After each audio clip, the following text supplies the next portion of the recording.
Foi há 106 anos que 3 pequenos pastores falaram da paz possível numa Europa em guerra. Portugal tinha então soldados a combater longe. A devastação da Primeira Guerra Mundial mergulhava as nações num confronto sangrento. Na Serra da Aire, fala-se de conversão, de penitência, de oração. A guerra termina um ano depois. Porém, ela regressará em 1939 com o Segundo Conflito Mundial. E decorre agora, em 2023, no leste da Europa. Porém, com potencial de destruição para ameaçar o mundo inteiro. Com a guerra na Ucrânia, Fátima readquire um lugar central na causa da paz.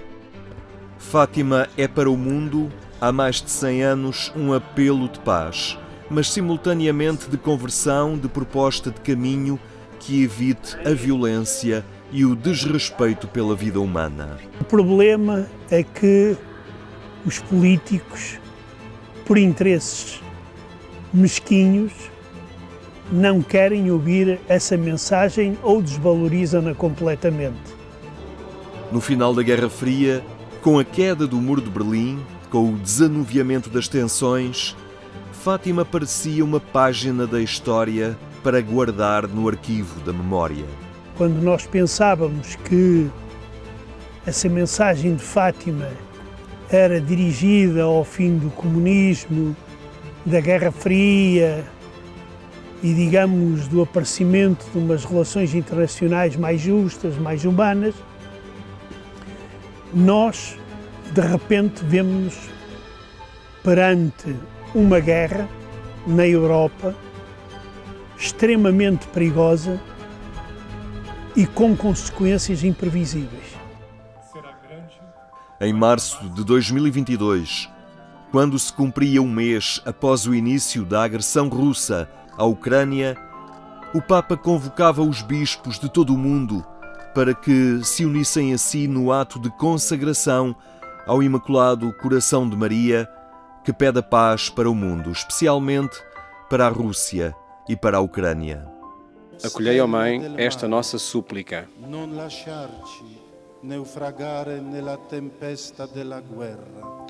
Vós, a estrela do mar, não deixeis naufragar na tempestade da guerra.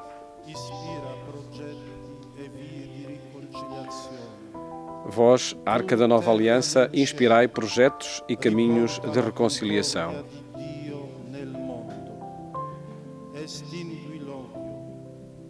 Vós, terra do céu, trazei de volta ao mundo a concórdia de Deus. Apagai o ódio, acalmai a vingança, ensinai-nos o perdão. Libertai-nos da guerra, preservai o mundo da ameaça nuclear.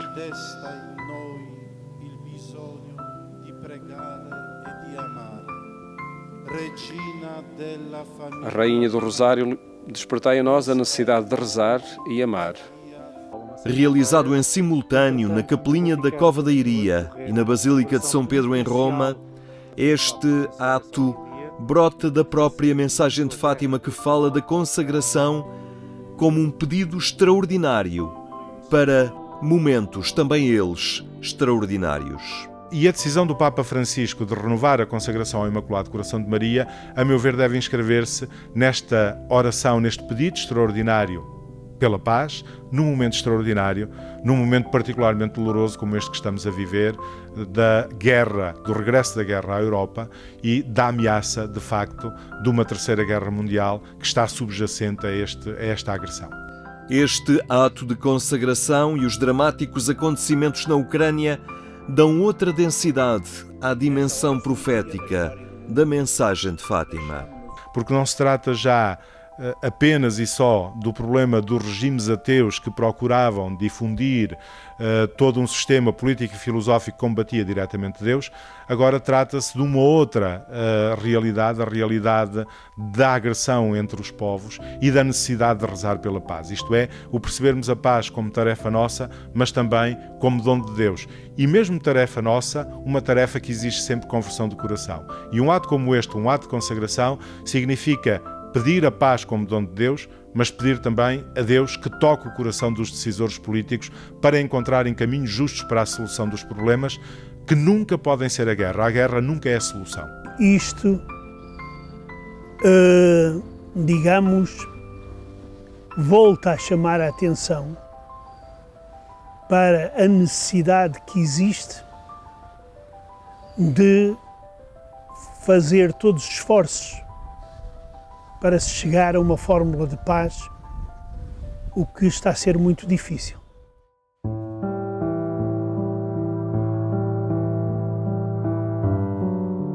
Em 1981, São João Paulo II é baleado na Praça de São Pedro. As intenções de Aliaca, ou quem o incumbiu da missão, são algo que até hoje permanece enigmático. A verdade é que o Papa polaco recorda de imediato a profecia de Fátima. No ano seguinte está na Cova da Iria em gesto de ação de graças e 2 anos depois pede a presença em Roma da imagem da capelinha para o ato de consagração que realiza na Praça de São Pedro no dia 25 de março de 1984. Coração Imaculado, ajudai-nos a vencer a ameaça do mal que tão facilmente se enraiza nos corações dos homens de hoje e que nos seus efeitos incomensuráveis pesa já sobre a nossa época e parece fechar os caminhos do futuro. Effetti incommensurabili già grava sulla vita presente e sembra chiudere le vie verso il futuro. Dalla fame, Da fome e da guerra livrai-nos. liberaci. Da guerra nuclear, de uma autodestruição incalculável e de toda a espécie de guerra livrai-nos. Da ogni genere di guerra, liberaci. Que se revele uma vez mais, na história do mundo, a infinita força salvífica da redenção, a força do amor misericordioso. L'infinita potenza salvifica della redenzione. Que ele detenha o mal, que ele transforme as consciências, que se manifeste para todos, no vosso coração imaculado, a luz da esperança. Arresti il male, trasformi le coscienze, nel tuo cuore immacolato si svegli per tutti la luce della speranza. Amen. São João Paulo II visitaria ainda o Santuário de Fátima por mais 2 vezes. Na última, que ocorreu no jubileu do ano 2000, o Papa beatificou os pastorinhos Francisco e Jacinta e tornou público a 3ª parte do Segredo de Fátima, que falava de guerra e de perseguição à Igreja. O caso de João Paulo II é muito interessante porque ele viveu em sua pessoa a violência, o mal, quando foi o atentado. Portanto, foi, digamos, a expressão maior do mal que toma posse, não é? E, portanto, ouvir falar de João Paulo II, a mensagem de paz, portanto, reveste-se com um significado particular, não é? E depois, com a ligação que tem a própria mensagem de Fátima. Portanto, obviamente que João Paulo II ficará sempre na história num modo particular, por causa daquilo que ele viveu, por causa daquilo que representava na história de Fátima. 23 anos depois, a guerra regressou à Europa e as nações mobilizaram-se contra a agressão russa. A União Europeia percebeu que os fantasmas do passado podiam, afinal, ganhar corpo e regressar no presente. Konrad Krajewski, o cardeal enviado por Francisco à Ucrânia e que presidia em Fátima esta consagração, preferia sublinhar o silêncio e o alcance da oração. Questo tutto viene dal testo di affidamento che ha preparato il Santo Padre Sapremo tutto, è un testo molto ricco, penso che è stato tradotto durante la preghiera, quindi non vorrei commentarlo. Oggi nel mondo usiamo tante parole, si può dire un bombardamento delle parole. Questo mio viaggio è molto silenzioso nell'ambito religioso, è anche un po' triste perché sono stato in Ucraina, ho visto cosa succede lì, quindi ho anche portato questa immagine del popolo martiriato in Ucraina. Allora questo silenzio deve parlare, quindi lasciamo tutto a questo gesto celebrativo di affidamento di domani, perché tutto il mondo si unirà, tutti i vescovi nel mondo, proprio nello stesso giorno, nello stesso orario, faranno questa consacrazione al cuore di Maria Immacolata. E questo già dice tantissimo, quindi chiedo di essere giustificato di mantenere questo silenzio.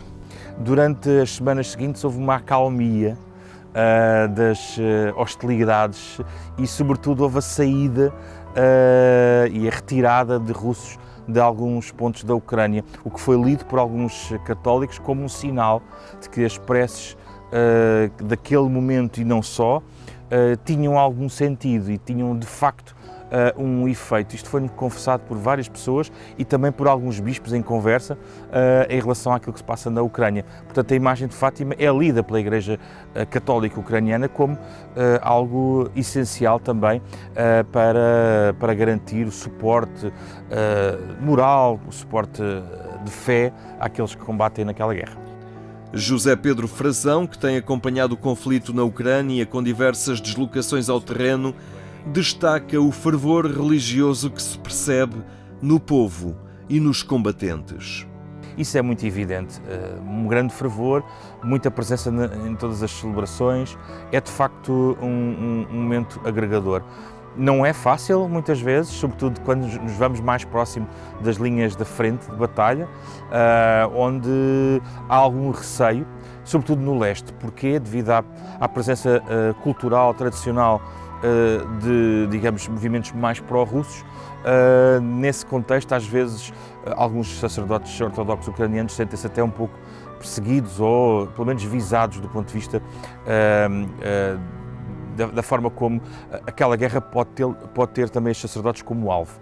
Fátima e a sua mensagem estiveram presentes na Ucrânia com a deslocação da imagem peregrina que visitou este país como mensageira da paz. Acedendo ao pedido do arcebispo metropolita greco-católico de Lviv, o Santuário de Fátima entregaria posteriormente uma réplica da imagem venerada na capelinha para que permaneça na catedral desta cidade. Há um grande fervor dos católicos na Ucrânia, que são minoritários, em torno também da imagem de Fátima. Eu encontrei em várias igrejas um pouco por toda a Ucrânia a imagem de Fátima presente, não propriamente com a imagem peregrina, mas com réplicas da imagem de Fátima, e no final de todas as celebrações, e mesmo durante as celebrações onde a imagem de Fátima estava muito presente no altar, eu lembro-me, por exemplo, na Catedral de Zaporígia, onde a imagem de Nossa Senhora de Fátima está exatamente ali num ponto de grande destaque dentro da igreja. No final da celebração era motivo de oração, de fervor religioso, depois numa oração muito específica, onde certamente os momentos de guerra que os ucranianos estão a viver se transportam exatamente para esse fervor. Há preces pela paz, preces para aqueles soldados que vão para a guerra, e em algumas celebrações vemos também, sobretudo vimos no início e vemos muito na Páscoa, por exemplo, a presença de militares fardados dentro das igrejas e das igrejas católicas. Recentemente, a imagem peregrina esteve também na Geórgia, no Azerbaijão e na Arménia. São países que portanto, particularmente entre o Azerbaijão e a Arménia, há um certo conflito que dura já muitos anos e, portanto, a ideia de trazer a imagem a esta região era uma ideia que surgiu dos bispos da região e que, portanto, ajudou muito a unir as comunidades católicas que se encontram aqui em 3 diferentes ritos, o latim, o armeno católico e o sírio-caldeu. Uma presença que foi ali ocasião celebrativa e de união, com a proposta de paz e conversão a que Fátima desafia. A imagem foi acolhida com muito entusiasmo, porque a mensagem era uma mensagem de reconciliação e de paz, numa região que procura tanto por paz. E, portanto, gostava de dizer que antes de chegar aqui em missão na Nunciatura Apostólica, portanto, tinha sido convidado em 2018 para ir ao Santuário de Fátima, que não estava exatamente dentro do meu programa, porque quando se preparamos para a missão há tanta coisa a fazer, mas, portanto, eu fui e celebrei missa no santuário e foi realmente talvez um sinal já, digamos, um sinal de Nossa Senhora e portanto, nesta região aqui, portanto, os católicos aderiram muito bem à visita da imagem, conheciam muito bem a mensagem de Fátima, foi acolhido com altares muito floridos à moda do Oriente, com aspectos também de devoção oriental. Com o arrastar do conflito e com muitos chefes de Estado a passar por Kiev, há quem note a ausência do Papa Francisco. A viagem do Papa seria difícil do ponto de vista logístico. Nós temos frequentes ataques aéreos, é garantir a segurança do Papa para que a viagem do Papa não seja algo entre paredes e que tenha um momento comunitário. A exemplo de outros papas que estiveram na Ucrânia, o caso de João Paulo II, é evidente, torna difícil que o Papa vá à Ucrânia pelas fontes que nos vão chegando. Não quer dizer que o Vaticano esteja longe da guerra, pelo contrário, todas as evidências vão no sentido de uma insistente motivação de canais diplomáticos a várias esferas. O próprio Papa Francisco agora, na última deslocação à Hungria, teve vários exemplos desse género, mas há outras movimentações de tentativa de diálogo entre ucranianos e russos com uma mediação discreta de algumas instituições católicas. Isso aí é uma das coisas que me deixa triste, porque sobressai por vezes na diplomacia do Vaticano e nas palavras de Francisco a ideia de que ambas as partes são culpadas. O que, por exemplo, eu acho que é extremamente injusto, porque aqui claramente foi a Rússia que atacou e está a violar todas as regras internacionais. Será a hora da diplomacia, de ausências que esperam obter cedências em determinados campos ou presenças que definem os que assumem um lado do conflito. Será sempre injusto e pouco exato tentar escrever a história quando ela ainda está a acontecer. A política de equilíbrio do Papa talvez seja no sentido de não afastar, mas trazer a Igreja Ortodoxa Russa para o diálogo e o encontro, por exemplo, na Hungria com um dos importantes representantes da Igreja Ortodoxa Russa, o Arquimandrida Hilarion, mostra isso, mas eu neste momento acho que, devido às posições nacionalistas e bélicas da Igreja Ortodoxa Russa, ela não poderá ter um papel positivo nestas conversações. Daí que Eu defendo que Francisco deveria ir à Ucrânia como um ato de solidariedade e apoio ao povo ucraniano que está a sofrer. Entretanto, na Geórgia, opta-se pelo caminho da oração, em silêncio e envolvendo todas as sensibilidades religiosas. Estamos agora a organizar uma iniciativa aqui em Tbilisi com todas as denominações religiosas para o silêncio para a paz. Portanto, visto que entre tantas religiões não podemos rezar juntos, porque não dá, porque tantos obstáculos, mas nós podemos se encontrar para um silêncio para a paz. Fátima como itinerário de paz, uma mensagem que remonta a 1917, mas cuja atualidade vai sendo assegurada por acontecimentos trágicos. Um horizonte de paz que guarda toda a sua importância. É importante porque parece-me mais, a minha opinião modesta, é que a diplomacia do Vaticano neste momento se está a envolver num campo mais amplo, juntamente com outras forças, não obrigatoriamente religiosas, que consideram que é preciso travar rapidamente este conflito.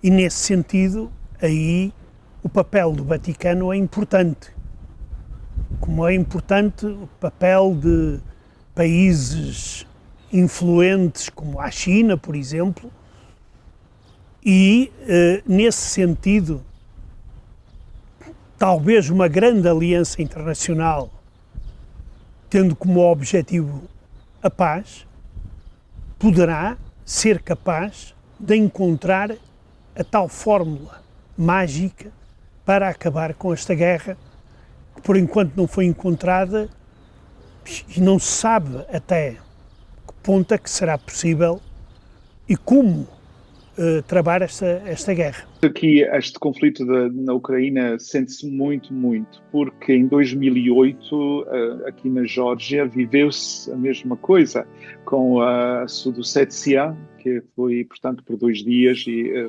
houve ali uma guerra e hoje em dia está debaixo do controlo da Federação Russa e também tem a outra região que é a Abkhazia. No total são 20% do território da Geórgia que está debaixo do controlo da Rússia. E, portanto, durante este conflito houve muita gente que teve que deixar suas casas, todos os cesteiros, e os seus entes queridos, os cemitérios e tudo, não podem visitá-los e nunca mais puderam voltar. Portanto, o conflito na Ucrânia é sentido muito à superfície da pele. Portanto, há um sentimento muito muito junto com os ucranianos que estão a viver este horror e no momento atual. Na Ucrânia, por estes dias, e apesar do sofrimento contínuo provocado pela guerra, Fátima e a sua mensagem estará também nos momentos celebrativos e na devoção de muitos que, apesar de distantes da covadeiria, não esquecerão a mensagem deixada aos pastorinhos. A conversão, a oração, a construção da paz, o itinerário de Fátima na hora em que a ameaça à paz no mundo readquire proporções que já julgávamos ultrapassadas. Eu não quero acreditar em guerras nucleares, mas nada se pode excluir neste momento. Nós vivemos uma situação de caos em termos de relações internacionais onde tudo é possível. Sei lá, uma guerra entre a China e o Taiwan, que poderá também criar enormes problemas.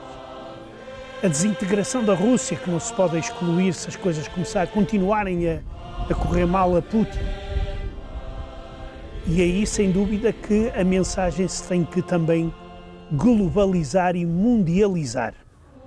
E eu acho que isso é dos fatores mais importantes neste campo quando nós falamos da mensagem de Fátima. Entretanto, Fátima continua a ser convite e porta aberta a quantos queiram trilhar o caminho da proximidade com Deus e da construção da paz. Não bastam gestos, pedem-se atitudes sinceras, de mudança e de cuidado pela dignidade de cada um. Fátima continuará sempre como luz indicadora de caminho.